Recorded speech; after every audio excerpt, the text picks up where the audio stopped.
Hello everyone. तो आज की इस जे एसेंशियल सेशंस में अपन बात करने वाले हैं परकिंस और एचबीजेड रिएक्शन, जहां पे आप तो अपन इन सेशंस में क्या करते हैं कि हम मैकेनिज्म्स पे फोकस नहीं करते, हम डायरेक्टली की शॉर्टकट्स लगा के या कुछ जनरल एनालिसिस करके सवालों को डायरेक्टली कुछ सेकंडों में कैसे करते हैं, और काफी मजा आ रहा होगा। बाकी के सेशंस अगर आपने नहीं देखे तो उन सेशंस को जरूर से देख लेना।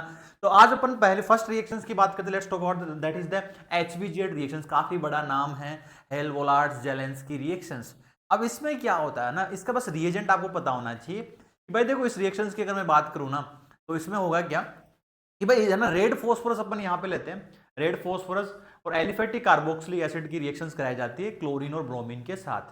मतलब X2 क्या होगा, Cl2 एंड Br2, और दिस इज रेड फोस्फोरस। फिर यहाँ पे हाइड्रोलिसिस कराया जाता है, तो अपना एसिड पे क्या होता है, हेलोजेंस आ जाता है अल्फा पोजीशंस पे। अब देखो यार, ये रिएजेंट कई बार अलग अलग तरीके से दिया हुआ होता है। अब तो आपको ये समझ में आ गया होगा, यदि अल्फा पोजीशन है और अल्फा पोजीशन पे हेलोजिनेशन होता है। अब याद कैसे करें सर कि एचबीजेड रिएक्शंस, कई बार है ना, ये रिएक्शंस दी हुई होती है और नाम पूछ लिया जाता है। तो देखो एच का ध्यान क्या रखना बच्चा ना, एच का ध्यान रखना है। देखो H4 क्या, एच का मतलब क्या, हाइड्रोजन। और आप सबसे ज्यादा कौन सा वाला हाइड्रोजन की हम बात करते हैं ऑर्गेनिक केमिस्ट्री में, we talk about the alpha hydrogen. तो नाम में ही लिखा हो ना एचबीजेड, H4 अल्फा हाइड्रोजन। तो अल्फा हाइड्रोजन जहां पे होगा, अल्फा हाइड्रोजन की जगह पे हम क्या करेंगे, हेलोजेंस को सब्स्टिट्यूट कर देंगे, हेलोजेंस को ना। अब ये रिएजेंट क्या होता है, जनरली क्या होता है, रेड फॉस्फोरस लिमिटेड अमाउंट में होता है और ये X2 है ना लार्ज अमाउंट में होता है। तो कई बार ये PX3 है ना, इस तरह से लिखा होता है PX3, और ऐसे X2 भी लिखा होता है ना, जैसे PBr3 Br2, okay PCl3, okay Cl2, इस तरह से भी लिखा होता है, क्योंकि रेड फॉस्फोरस एक्सेस में होता है। तो या तो ये लिखा होगा या ये लिखा होगा। ओके, तो आपको ये कहानी समझ में आ गई भाई। अल्फा पोजीशन पे एचबीजेड में H4 alpha hydrogen, alpha hydrogen की जगह हमें हेलोजेंस को लगाना है, क्लोरीन ब्रोमीन को लगाना है, दैट्स इट। बस इस रिएक्शन में ये भी ध्यान रखना, ये OH जो आता है ना, ये OH आता फ्रॉम वाटर है ना। कई बार इधर अभी वेरिएशन नहीं किया, अगर अमोनिया दिया गया हो तो इधर अमाइड बना देना। ओके, इस चीज का जरूर से ध्यान रखना, ये OH है ना वाटर से आता है, ये जो सॉल्वेंट हम यूज करते हैं, अभी इतनी वेरिएशन नहीं आया बेटा ना। ठीक है, तो अल्फा हाइड्रोजन आपको लगाना है। देखो इसका सवाल को डायरेक्टली है ना, रिएजेंट पता होना चाहिए। बहुत बार रिएक्शन डायरेक्टली एडवांस में भी आई है, मेंस में भी आई है। अब देखो अब इन्होंने क्या किया, रेड फॉस्फोरस प्लस Cl2 है ना, तो यहाँ पे ये रिएजेंट भी हो सकता है PCl3 और Cl2 भी है ना, और हाइड्रोलिसिस कराया है तो क्या प्रोडक्ट बनेगा। तो आपको पता है अल्फा पोजीशन पे आपको है ना हेलोजेंस लगाना, तो अल्फा पोजीशन पे एक ही में हेलोजेंस है, यही ऑप्शन में, इसमें कोई हेलोजेंस नहीं है। इसमें आपका अल्फा पोजीशन पे हेलोजेंस नहीं है, इसमें कहीं दूर है ना, तो ये अल्फा पोजीशन पे आपका हेलोजेंस लगेगा, HVZ। अब ये बताओ, ओके। अब इन्होंने देखो अलग अलग तरीके से रिएजेंट लिखे हुए होते हैं, कि पहला स्टेप में PBr3 लिखा तो रेड फॉस्फोरस प्लस Br2 भी लिखा हुआ होता है, PBr3 प्लस Br2। ओके, फिर वाटर दिया हुआ, तो रिएजेंट सेम ही है, ये हेलो वही रिएक्शन HVJD है। आपको इसमें क्या करना है, अल्फा अल्फा पोजीशन पे आपको क्लोरीन लगाना है, तो सॉरी अल्फा पोजीशन, अब इसमें ब्रोमीन लगाना है ना। ओके, तो आंसर विल बी दिस, तो ये अल्फा पोजीशन होगा। इन्होंने रिंग को तोड़ दिया, रिंग को ओपन कर दिया। तो इस तरह से HVZ रिएक्शन काफी सिंपल है। Now another reaction is the Perkins condensation है ना। परकिंस जे एडवांस में आता है, और आपको पता है कि जे है ना, और जैसे कि एनसीईआरटी में परकिंस नहीं दिया हुआ बट इंपॉर्टेंट है, क्योंकि जेई मेंस कई बार क्लेजन के कंडेंसेशन के ऊपर भी सवाल जेई मेंस में पूछे हैं, क्योंकि एनसीईआरटी में नहीं है, दैट्स व्हाई है ना। तो सही से पढ़ना ना, क्योंकि डायरेक्ट सवाल आता है। अब देखो इन द परकिंस कंडेंसेशन में क्या होगा, कंडेंसेशन मतलब यहाँ से वाटर का रिमूवल होगा, कंडेंसेशन होके हीट करेंगे। तो ध्यान से समझो, एरोमेटिक एल्डिहाइड हम लेते हैं। ओके, क्या करते हैं, this is the aromatic aldehyde. अब इसका देखो समझ लेना थोड़ा सा ना। Okay, aromatic aldehyde, okay, aromatic aldehyde की रिएक्शन जब हम एसिटिक एनहाइड्राइड के साथ कराते हैं, एनहाइड्राइड लेंगे तो ये एसिटिक एसिड का एनहाइड्राइड है, तो उसका सोल्ट एनहाइड्राइड किससे मिलके बना, एसिटिक एसिड से, CH3COOH, उस एसिड का सोल्ट लेंगे, थोड़ी हीटिंग करते प्लस हाइड्रोलिसिस, यहाँ पे अपन हाइड्रोलिसिस कर देते हैं एसिडिक मीडियम में, तो फाइनल हमें जो प्रोडक्ट मिलता है that is the cinnamic system है ना, तो इसको हम बोलते हैं सिनामिक एसिड मिलता है। काफी पॉपुलर है ये ना। ओके, अब देखो ये हुई कैसे होगी रिएक्शन, सिनामिक एसिड डेरिवेटिव हमें बतानी है ना, तो बाकी की इधर कहानी लिखी हुई है। Aromatic aldehyde and aliphatic acid anhydride है ना, aliphatic acid anhydride in the presence of sodium and potassium solo corresponding acid. ये एसिटिक एनहाइड्राइड है तो एसिटिक एसिड का सोल्ट आएगा, अगर कोई सी दूसरी एसिड का एनहाइड्राइड है तो उस एसिड का सोल्ट आ जाएगा, और फाइनल प्रोडक्ट बनता है दैट इज सिनामिक सिस्टम। अब देखो इसको समझने का तरीका, इसको देखो रिएक्शन कैसे हुई होगी मैं समझा देता हूँ, क्योंकि वो थोड़ा सा डेप्थ में भी सवाल बन जाता है। बाकी कभी भी अगर बाकी कभी भी आपका एरोमेटिक एल्डिहाइड होना चाहिए, जैसे ये कोई एरोमेटिक एल्डिहाइड है, C double bond OH, okay, और यहाँ पे आपको दिया गया हो एसिटिक एनहाइड्राइड है ना, इस तरह से रिएक्शन दी गई हो, तो इसका प्रोडक्ट क्या बनाओगे, का प्रोडक्ट क्या बनाओगे ना, दैट इज CH3COONA। ठीक है, तो ये कभी भी प्रोडक्ट आए ना तो आपको ये आर ग्रुप कुछ भी हो सकता है। R group this is aromatic aldehyde, aromatic aldehyde है ना, ये एरोमेटिक एल्डिहाइड होना चाहिए। इसमें प्रोडक्ट जो बनाओगे बच्चे, प्रोडक्ट कुछ नहीं कराना आपको, इस आर ग्रुप को ऐसा का ऐसा ही रखना है। और सिनामिक एसिड जानते हो ना, सिनामिक एसिड सिस्टम बनाना है, तो सिनामिक एसिड में क्या होगा, कार्बन कार्बन के बीच में एक डबल बॉन्ड आएगा और एसिड, तो इसको हम बोलते हैं सिनामिक एसिड। तो ये हमेशा इस तरह का सिस्टम बनेगा आपका। अगर आपको एग्जाम में ना, ये वाला एग्जाम्पल थोड़ा ज्यादा पॉपुलर है, अगर इसकी जगह अगर फर्फ्यूरल है ना, ये आपका जो होता है दिस इज एरोमेटिक एल्डिहाइड, और इस कंपाउंड की जब रिएक्शन सेम डेरिवेटिव के साथ ओके एसिटिक एनहाइड्राइड और उसके साथ कराया जाए तो इधर क्या प्रोडक्ट बनना चाहिए, तो प्रोडक्ट फॉर्म इन ये treat this group like a R, तो ये this is the R group है ना, तो product form in this case will be क्या हो जाएगा, अब देखो ये तो आर ग्रुप हो गया ओके, तो ये इधर से now this is the C double bond OH, तो ये फाइनल प्रोडक्ट अपना बन जाएगा। इस ग्रुप को ऐसा कैसे रखना है, अब कोई भी एरोमेटिक एल्डिहाइड आपका होना चाहिए, तो बस आर ग्रुप को मान के सिनामिक एसिड क्या होता है, carbon double bond carbon COOH बनाना है, सिनामिक सिस्टम बनाना आपको ओके, तो सिनामिक सिस्टम आपको बनाना है, तो बस डायरेक्टली यही कहानी होती है ना।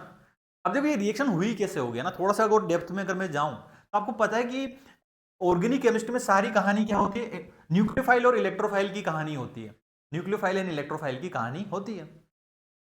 अब ये क्या है, this is the base, base की जिंदगी का एक ही मकसद है, आपको पता है एल्डिहाइड और कीटोन आपका कौन सा साइड प्रोवाइड करेगा, इलेक्ट्रोफिलिक साइड प्रोवाइड करेगा, तो इधर से न्यूक्लियोफाइल बेस का काम होता है एसिडिक हाइड्रोजन को बाहर निकालना, तो ये क्या करेगा, एसिडिक हाइड्रोजन को बाहर निकालेगा। Now this is CH2 minus, देखो मोटा मोटा मैकेनिज्म में बता देता हूं समझने के लिए ना, C डबल बॉन्ड और CH3, लेकिन अपन इसको यूज नहीं करेंगे। Now this will be the nucleophile, और ये आपका है एल्डिहाइड, तो आप ये चीज समझ में आ रहा होगा कि सारा जो गेम है ऑर्गेनिक केमिस्ट्री में न्यूक्लियोफाइल और इलेक्ट्रोफाइल का ही है, ये आपका डेल्टा नेगेटिव ऑक्सीजन पे, और now this is delta positive okay. अब ये न्यूक्लियोफाइल इस पर टेक करता है और ये बाहर निकल गया ना, आपका जो प्रोडक्ट बनता है बच्चे ना, ये वापस से होगा H+ गेन करेगा PH, ये हो गया OH, ठीक है, ये कार्बन है और ये C डबल बॉन्ड O है ना, और ये क्या हो गया C double bond O this, और ये H है। जब आप इसको हीट करोगे तो यहां से कंडेंसेशन होगा, तो सीधी सी बात है कंडेंसेशन कराने के लिए एटलीस्ट 2 अल्फा हाइड्रोजन होना जरूरी है, तो इधर से क्या होगा, वाटर रिमूव हो जाएगा, इस वाटर को जब आप रिमूव करोगे तो ये बन जाएगा C double bond O carbon, C double bond O, और ये C डबल बॉन्ड दिस। उसके बाद में क्या होता है, एसिडिक हाइड्रोलिसिस होता है H+ और वाटर, तो आपको क्या करना है इसका हाइड्रोलिसिस, ये ओवरऑल मैकेनिज्म ऐसा कुछ होता है। अब ये एस्टर हो गया ना, तो एस्टर हो गया, इसका हाइड्रोलिसिस करोगे तो इसको OH दोगे और इसको H दोगे, इस वजह से इस तरह से एसिड बाहर निकल जाता है, तो ये ओवरऑल मैकेनिज्म कुछ इस तरह से होता है। लेकिन आपको वो नहीं ध्यान रखना ना कि ये कैसे हुआ, बट ये ध्यान रखना है भाई सबसे पहले वही सारा कहानी जो बेस होता है वो यहाँ से इसको न्यूक्लियोफाइल में कन्वर्ट करता है। तो कई बार क्या होता है, अगर आपका ग्रुप है ना, तो यहाँ पे कई बार CH2R ग्रुप जुड़ा हुआ होता है, CH2R ग्रुप जुड़ा हुआ होता है, तो आपको क्या करना है बच्चे, तो आपको पता है यहां से R ग्रुप लगा देना, फिर ये H की जगह फिर R ग्रुप लगा देना है, तो बस मोटा मोटा मैकेनिज्म भी पता होना चाहिए, अदरवाइज ना इतने वेरिएशन नहीं हुए अभी सवालों में, लेकिन पता है ना H की जगह फिर क्या आ जाएगा, R आ जाएगा। तो कंडेंसेशन होने के लिए एटलीस्ट एक बार तो हाइड्रोजन यहां से बाहर निकला, एक बार फिर से यहां से बाहर निकलेगा, तो ये है ना, ये वाटर मॉलिक्यूल बाहर निकलता है, तो ये ओवरऑल कंक्लूजन होता है। बाकी सवाल तो डायरेक्टली पता है, शॉर्टकट अप्लाई करने के लिए आपको RCOOH तो सिनामिक एसिड डेरिवेटिव बना दो, सिनामिक एसिड नाम पता है, कार्बन कार्बन डबल बॉन्ड फिर COOH, दैट्स इट। अब देखो ये जे एडवांस का एक सवाल है, तो इसमें देखो कितना आसानी से, अगर आपको कोई रिएक्शंस पता है ना तो क्विकली उस सवालों को पूरे पैराग्राफ को आसानी से क्रैक कर सकते हो। तो बोला गया in the following reaction sequence, तो आई कोई कंपाउंड है एसिटिक एनहाइड्राइड और उसके सोल्ट के साथ है ना ओके, तो रिएक्शन एक जे एज इंटरमीडिएट बनता है, जे की फिर सीक्वेंस ऑफ जैसे कैटालिटिक हाइड्रोजनेशन कराया है, फिर सल्फोनेशन कराया है, फिर आपको AlCl3 कराया है, कंपाउंड के बनता है।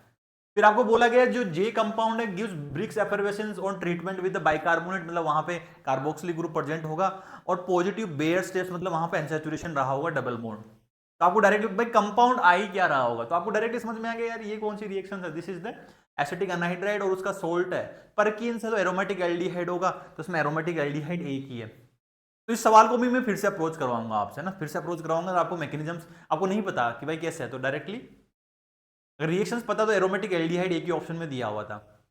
अभी अपन आगे भी बात करेंगे इसमें ओके, तो आगे कहानी समझ में, इट क्लियर, डन, तो ये समझ में आ गई होगी आपको ना, तो एक सेकंड में सवाल को करेक्ट कर सकते हैं। लेकिन इसमें इंटरेस्टिंग बात क्या बचा, इंटरेस्टिंग बात क्या है, इन्होंने अगले पार्ट में पूछा है कंपाउंड के पूछा है।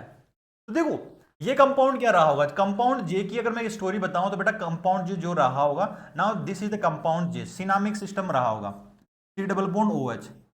तो ये मोलिकुलर फॉर्मूला इधर देखो 6 7 8 9 है ना, तो ये मोलिकुलर फॉर्मूला उसी से मैच करेगा। ये पॉजिटिव बाइकार्बोनेट टेस्ट देता है, डबल बॉन्ड की वजह से अनसैचुरेशन टेस्ट आएगा, बेंजीन नहीं देता। तो जे कंपाउंड के बारे में बात की गई है। अब आपसे पूछा गया अगले में कि व्हाट इज कंपाउंड के क्या होगा। तो कंपाउंड के की अगर मैं बात करूं बच्चे ना, ये आपका पीएच हो गया। व्हाट इज कंपाउंड के, अब देखो ध्यान से ना आगे, तो पहला स्टेप्स अगर क्रैक हो गए तो आगे के स्टेप्स काफी आसान है। ये क्लिक करना चाहिए डायरेक्टली आपके माइंड में ना कि यार एरोमेटिक एल्डिहाइड ये रिएक्शंस देते हैं। ये आपका हो गया, that is C double bond OH। Okay, this is compound, this is compound J. इसकी रिएक्शन H2PD के साथ कराई गई है। H2PD क्या करता है, H2PD कैटालिटिक हाइड्रोजनेशन करेगा। ये डबल बॉन्ड को करेगा, इलेक्ट्रॉन रिच को नहीं करता, इलेक्ट्रॉन रिच को नहीं करता बच्चे। तो ये 1 2 1 2 और ये क्या है सी डबल बॉन्ड O, और now this is the OH। उसके बाद में नेक्स्ट रिएक्शन क्या है, SOCl2 के साथ सल्फोनेशन ना, क्लोरीन का सोर्स है, SOCl2 के साथ रिएक्शन कराई गई है। इसको आप तोड़ दो, यहाँ पे क्लोरीन लगा दो, तो product form in this case, तो प्रोडक्ट कुछ इस तरह से बनेगा। यहाँ पे ये कार्बन है, कार्बन है, ये सी डबल बॉन्ड Cl है। ओके, अब उसके बाद नेक्स्ट रिएक्शन क्या कराई गई है, ना होता है AlCl3 के साथ एनहाइड्रेट AlCl3। तो ये आपको यहाँ से बाहर निकाल दो, इसको AlCl4 बाहर निकल जाएगा, यहाँ पे कार्बोकेटाइन जनरेट होगा और फिर वो इस पर टेक करेगा। ओके, तो फाइनल प्रोडक्ट जो बन जाएगा बच्चे, तो आपने देखा कि भाई जी एडवांस कभी भी पूछता ना, वो मल्टीपल स्टेप्स आपसे पूछेगा, इन मल्टीपल स्टेप, तो फाइनल प्रोडक्ट है ना। ओके, इस तरह से आपका फाइनल प्रोडक्ट बनेगा। यहाँ पे कार्बोकेटाइन वापस से बेंजीन अपने एरोमेटिसिटी गेन करेगा, तो प्रोडक्ट जो हो जाएगा that is the C option. तो इस तरह से आप क्विकली कर सकते हो ना। फ्रीडल क्राफ्ट एसाइलेशन रिएक्शंस है, अगर आपने पहला स्टेप्स क्रैक कर लिया ना, तो डायरेक्टली आप आगे के स्टेप्स भी क्रैक कर सकते हो। लेकिन आपको पता है क्या है, अगर आपको फ्रीडल, अगर आपको ये भी नहीं पता कि इज द जो रिएक्शंस, आपको इसका नेम भी नहीं पता ना, परकिंस नहीं पता, तो भी आप ये समझ सकते हो कि यार देखो बेस आता है तो पहले ये न्यूक्लियोफाइल जनरेट करता है, तो ये इलेक्ट्रोफिलिक साइट होनी चाहिए, तो न्यूक्लियोफाइल। तो आप ऑप्शन ऐसे भी नेग्लेक्ट कर सकते थे कि सर यहां से तो क्या होगा, न्यूक्लियोफाइल जनरेट होगा ना, एसिटिक एनहाइड्राइड वाला न्यूक्लियोफाइल जनरेट होगा। तो now this is the nucleophile, this is भी न्यूक्लियोफाइल, तो न्यूक्लियोफाइल के साथ इंटरेक्शन नहीं होगा, यही एक इलेक्ट्रोफिलिक साइट होगी। ओके, और ये है ना कीटोन और उसमें, ठीक है। तो पता है एरोमेटिक एल्डिहाइड की रिएक्शन, तो aldehyde will be the product this one. Okay, तो ये कहानी आपको ध्यान रखनी है, क्योंकि आपको पता है कि ये वाला कार्बन अगर है, ये वाला लोगे तो यहाँ पे 10 कार्बन आ जाएंगे, तो इसलिए ए ऑप्शन। तो वैसे भी कर सकते थे, रिएक्शन पता नहीं है तो भी। ओके, नाउ इस सवाल को देखो, what would be the product P and Q found when the following molecule reacted with sodium acetate. तो आपको पता है कि ये सोडियम एसीटेट दिया गया है, फाइनली हाइड्रोलिसिस दिया गया है। Now this is the aromatic aldehyde, अब ये आपका एरोमेटिक एल्डिहाइड है। ओके, और साथ के अंदर ही आप देखो तो सी डबल बॉन्ड हो, सी डबल बॉन्ड हो, ये एनहाइड्राइड है, कोई एनहाइड्राइड आपको दिया गया है। तो विद इन द मॉलिक्यूल ये सारी चीजें आपको दी गई है। तो आपसे पूछा गया प्रोडक्ट है ना, ये तो आपका एल्डिहाइड हो गया, एरोमेटिक एल्डिहाइड होगा, C double bond O, C double वो एनहाइड्राइड हो गया, सोल्ट, तो विद इन द मॉलिक्यूल दिया गया। तो आपका प्रोडक्ट क्या बनेगा, देखो बेस की जिंदगी का एक ही मकसद होता है। तो यहाँ पे अगर आप प्रोडक्ट देखोगे ना, तो 5 मेंबर रिंग बनी हुई है, तो बेस क्या करेगा, तो ये वाला हाइड्रोजन अल्फा है। ओके, अब this hydrogen is alpha hydrogen, acidic hydrogen है ना, तो ये अल्फा है, ये अल्फा है, तो बेस इसको बाहर निकालेगा ना, इस हाइड्रोजन को, यहाँ पे नेगेटिव चार्ज आएगा, इसका अटैक इधर कराओगे तो ये बाहर निकल जाएगा। ओके, ये बाहर निकल जाएगा, क्योंकि इधर से अटैक कराओगे तो रिंग बड़ी बन जाएगी ना। तो प्रोडक्ट क्या बनेगा, product form in this case will B, ये कुछ इस तरह से आपका प्रोडक्ट बनने वाला, सी डबल बॉन्ड हो, ये इधर से, ये इधर से। ओके, और ये कार्बन है ना, तो ये कार्बन है, यहाँ से OH है। ओके, और ये क्या होगा, सी डबल बॉन्ड O, अगला carbon C double bond O है, इधर से ये PH है ना। फिर आगे क्या होता है, इसमें हीटिंग होता है, हीटिंग होने के बाद क्या होगा बच्चे, यहाँ से वाटर मॉलिक्यूल बाहर निकल जाएगा। वाटर मॉलिक्यूल जब बाहर निकल जाएगा, इधर से जो प्रोडक्ट बनेगा, प्रोडक्ट फॉर्म इन दिस, ये बन जाएगा सी डबल बॉन्ड O है, सी डबल बॉन्ड O है, ये PH है। उससे अगले स्टेप में क्या होगा, हाइड्रोलिसिस आपको दिया गया था, हाइड्रोलिसिस कराओगे तो इधर से क्या होगा, इस एनहाइड्राइड हाइड्रोलिसिस यहाँ से कर दो, इसको H दे दो, इसको OH दे दो, तो प्रोडक्ट क्या बन जाएगा, product form in this case will be the benzene ring इधर से, और ये सी डबल बॉन्ड OH बन जाएगा, प्लस दूसरा कंपाउंड क्या बन जाएगा, ये PH है, इधर से ये okay carbon, C double bond OH है। तो इस तरह का कोई कंपाउंड बन जाएगा ना, तो प्रोडक्ट फॉर्म विल बी दे, इस तरह का कोई कंपाउंड बनेगा। और ये कंपाउंड ना B is the answer for this one, तो इसमें एक कार्बन कम है ना, इसमें कार्बन कम है, बी आपका आंसर हो जाएगा। तो डायरेक्टली इस तरह से आपको करना था। तो ये काफ़ी है ना, तो डेप्थ मैकेनिज्म्स में मतलब थोड़ा सा हल्का सा नॉलेज भी होना चाहिए। ओके, और अगर बाकी के सवाल आपको प्रैक्टिस करने हैं तो अच्छे खासे यहाँ पे ना फ्री सोर्सेज बहुत ही क्वालिटी कंटेंट आपको दिया गया है, पीवाईक्यूज ना एंटी यूजर इंटरफेस में प्रैक्टिस कर सकते हो। जेएमपीपी है ना, अगर आपको पूरा रिवीजन आपको कर लिया तो फुल मॉक टेस्ट जिसको हम बोलते हैं प्रेडिक्टर पेपर जेएमपीपी, यहाँ से जाके आप अटेम्प्ट करना शुरू कर दीजिए कम से कम, है ना। जितने जेएमपीपी आप हर संडे को दे सकते हो है ना, क्योंकि वैसे ही सवाल आपको एग्जाम में देखने को मिलेंगे। जेई 25 सेक्शंस में ऑलरेडी हमारा रिवीजन बेस जाके आप देख सकते हो, ग्रेविटी बेस है ना, तो आपको 100% सिलेबस कंप्लीट करना है। कोई टॉपिक्स अगर लेफ्ट है तो आप क्विकली यहाँ से जाके कंप्लीट कीजिए, लाइव सेशंस होते हैं, आपके टीचर्स खुद ही पढ़ा रहे हैं यहाँ पे, जो टीम आपकी है। ओके, रिवीजन डीपीपी जगह किसका सिलेबस हो गया, और भी सवाल प्रैक्टिस करना, रिवीजन डीपीपीज है, इसके साथ जेएमपीपी का एक्सेस आपको पूरा मिलता है बच्चों ना। तो बूस्टर सेशंस भी है कि और भी आपको अगर रैंक बूस्ट करनी है तो ये बेस सबके लिए है भाई, जिसका सिलेबस नहीं हुआ तो सिलेबस कंप्लीट कर सकता है, जिसका हो गया वो रिवाइज कर सकता है, जिसको सब कुछ हो गया और अच्छे सवाल और भी प्रैक्टिस करने हैं, है ना। और उसके साथ आपकी प्रेडिक्टर जो टेस्ट सीरीज है वो आपको देना है, उसी तरह के सवाल आपको देखने को मिलेंगे। तो सारा सब कुछ इस बैच के अंदर आपको मिल जाएगा। ओके, और इंडिविजुअली आप जेएमपीपी को भी आप एक्सेस कर सकते हो, और आपको लगता है कि सर कि मैं पहले अटेम्प्ट में मेरा फोटो भी यहाँ पे आए, वाई नॉट। ओके, अब जितना टाइम है उसमें लग जाओ यार, है ना, और फुल मॉक देना शुरू कर दो, क्योंकि वैसे ही जब आप जेएमपीपी अटेम्प्ट करोगे ना, वैसा ही पेपर आपको एग्जाम में देखने को मिलेगा। तो आपकी ऑलरेडी इतनी सारी प्रैक्टिस हो चुकी होगी। तो इसी तरह के सेशंस कंटिन्यू और भी आते रहेंगे केमिस्ट्री के अंदर। और गिव ए थम्स अप, है ना, और कमेंट सेक्शन में बताया करो कि यार अब मुझे नेक्स्ट टॉपिक सर इस टॉपिक पे आप वीडियो बनाइए। Okay, so love you all and take care, bye bye.